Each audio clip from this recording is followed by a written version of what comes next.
জঙ্গলে একদিন একটা কাক গাছের ডালে বসে কাঁদছিল।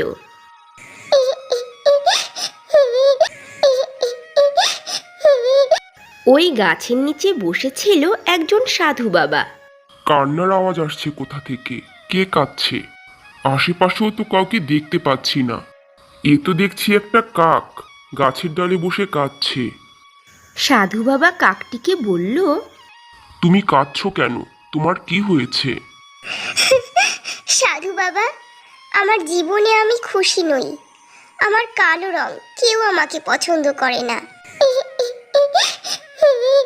ঠিক আছে, তুমি কি হতে চাও?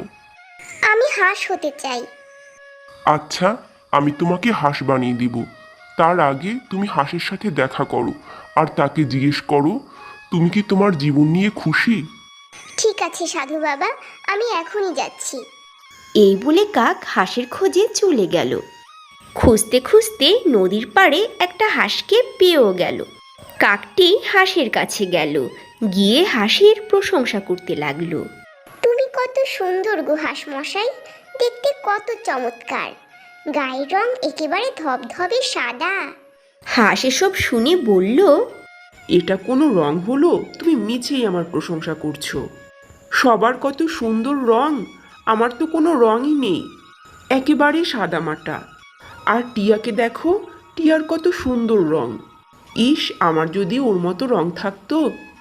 হাঁসের মুখে এসব কথা শুনে কাক হতাশ হয়ে গেল। না না না না না না, আমি হাঁস হতে চাই না। একা একা কি বিড়বিড় করছো কাক? না, তেমন কিছু না, আমি এখন গেলাম। এই বলে কাক ওখান থেকে চলে গেল। এরপর টিয়াকে খুঁজতে বের হলো।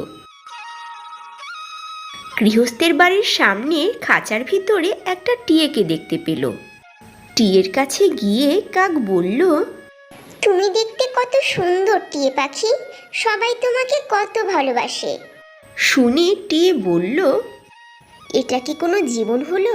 মানুষ আমাকে ধরে খাঁচায় বন্দি করে রাখে, আর তোমাকে দেখো, তুমি কত স্বাধীন, যখন যা ইচ্ছা করে তাই করতে পারো। উড়ে এখান থেকে ওখানে যাও, ইচ্ছে মতো চলো, আর আমি এখানে বন্দিই থাকি। টিয়ের কথা শুনে কাক আরও হতাশ হয়ে গেল আর নিজের ভুল বুঝতে পারল। এরপর কাক সাধু বাবার কাছে ফিরে গেল আর বলল, সাধু বাবা, এখন আমি ঠিক বুঝতে পেরেছি যে সৃষ্টিকর্তা আমাকে কি দিয়েছেন। হ্যাঁ, তুমি ঠিক বলেছ। তাই আমাদেরও উচিত যখন যে অবস্থায় থাকি না কেন সৃষ্টিকর্তার শুকরিয়া আদায় করা দরকার। আর সৃষ্টিকর্তা আমাদের যতটুকু দিয়েছেন, যা দিয়েছেন, তা নিয়েই সৃষ্টিকর্তার শুকরিয়া আদায় করি।